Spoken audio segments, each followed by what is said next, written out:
Jasper City officials are looking into new ideas in the wake of the recent boil order.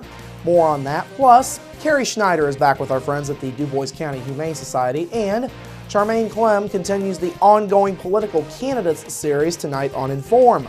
All of that and much more is up next here on the 18 WJTS News.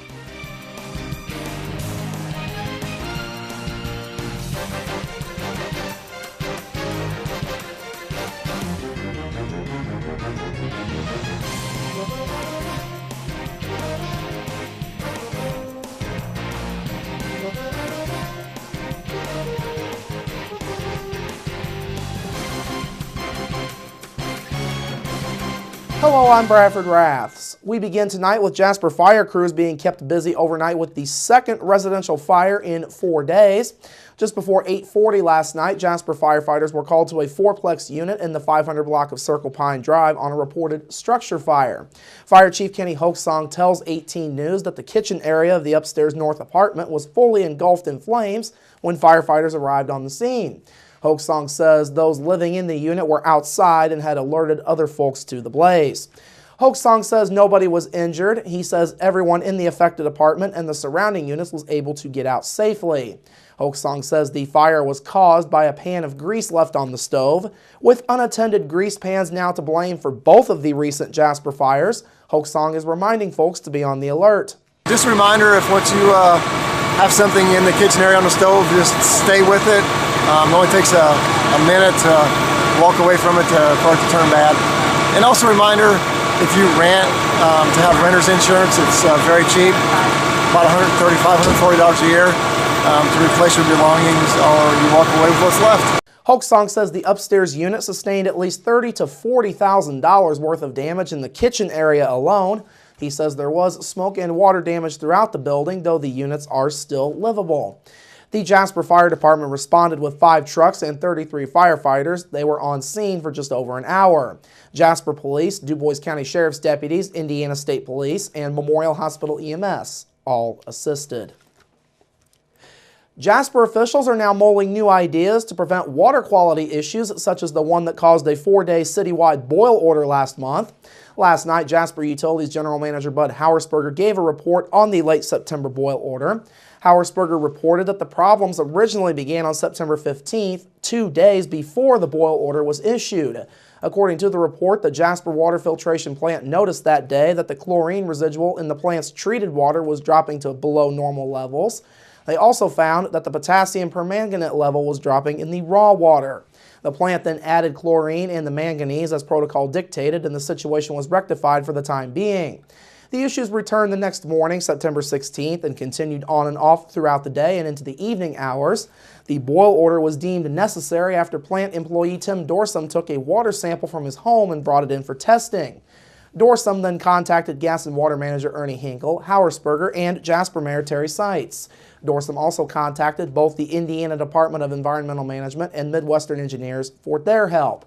Dorsum says IDEM and Midwestern played a huge part in getting the water quality back to where it is supposed to be. Whenever I was taking questions from IDEM, Midwestern would come over and take over, and then whenever Midwestern would ask me questions, then I was able to go over to them. But yeah, supervision-wise, they were very helpful. The cause of the issues was ruled by IDEM to be an inversion of the Patoka River.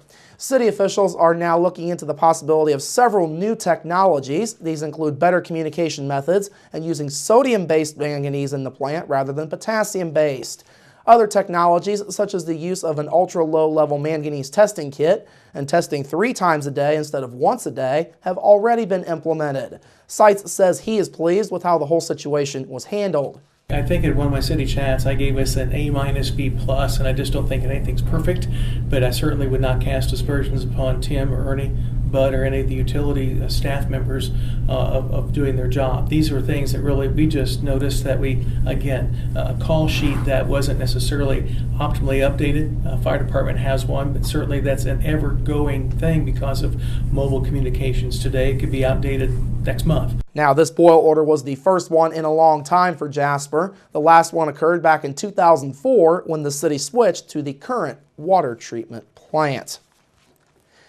Leadership for the new Holy Trinity Catholic School has now been announced. Father Gary Kaiser says Sally Sternberg has been chosen to serve as the principal of the new school. The assistant principal will be Michelle Brandel. Father Kaiser is the pastor of Precious Blood Parish in Jasper and St. Mary's Parish in Ireland. He is serving as Bishop Charles Thompson's delegate for school administration. A native of New Palestine, Indiana, Sternberg earned her undergraduate degree in secondary education at the University of Evansville. She is currently in her 5th year as principal at Jasper's Holy Family School. That school was honored as a National Blue Ribbon School last year. Brandel hails from Evansville. She earned her undergraduate degree in secondary education from the University of Southern Indiana. Brandel is now in her 3rd year as principal at Precious Blood Catholic School. She came back to southwestern Indiana in 2012 following her time as principal at St. Gerard Catholic School in Lima, Ohio.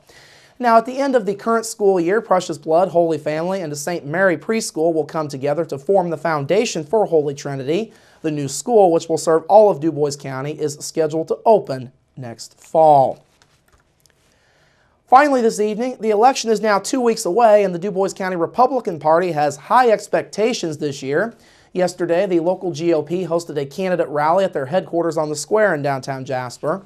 Now, several candidates spoke briefly yesterday. These included 8th District Congressman Larry Bouchon, State Auditor Suzanne Crouch, and State Representative Mark Messmer. Don Hayes is the chairman for the DuBois County Republican Party. He says candidates have been out in the community a lot more in recent years, which he says is a good thing. I think it's just a testament to the hard work. They're not taking anything for granted. They work, they are earning the support of the public and the voters by getting out and meeting people across the state. They're not writing off any part of the state or not ignoring any part of the state, and I think that's commendable. Hayes is also continuing to encourage folks to get out and vote early. Meanwhile, all of the candidates who spoke expressed confidence in their positions heading into the election on November 4th. Bouchon says on the national level, the Republicans are in good position to take back the Senate and to gain seats in the House. He says those developments should set the stage for more to get done on the federal level of government. I think we'll get a lot of things passed and sent to the president's desk. And whether or not he vetoes some of the legislation or not, I can't tell you. But I also think it sets us up, if the president's willing to work with Congress to find common ground and get some really good things done for the American people. So I'm very optimistic. I do think this will mean, if we get control of the Senate, that we'll actually get things through the Congress to the president's desk, and it'll be up to him where he wants to take it from there. On the state level, Crouch says the recent efforts by her office to be more transparent have been received well by Hoosiers. I think people realize the importance of this election cycle. And what we're trying to do is encourage people to get out and to vote early. Don't wait till election day, because something may come up that day and it won't be possible for you to get out. So the reception's been very enthusiastic. It's been very warm reception, and people are starting to realize not only the importance of this election, but the importance of making their vote count. On a final note, Messmer says his campaign for the District 48 state Senate seat has gone well. He says that southwestern Indiana will likely continue down a more conservative path over time. I think southwest Indiana is going to continue to trend, conservative and respond to the Republican message, across southwest Indiana. It's been heading that way for a while, and we could expect it to continue to do so.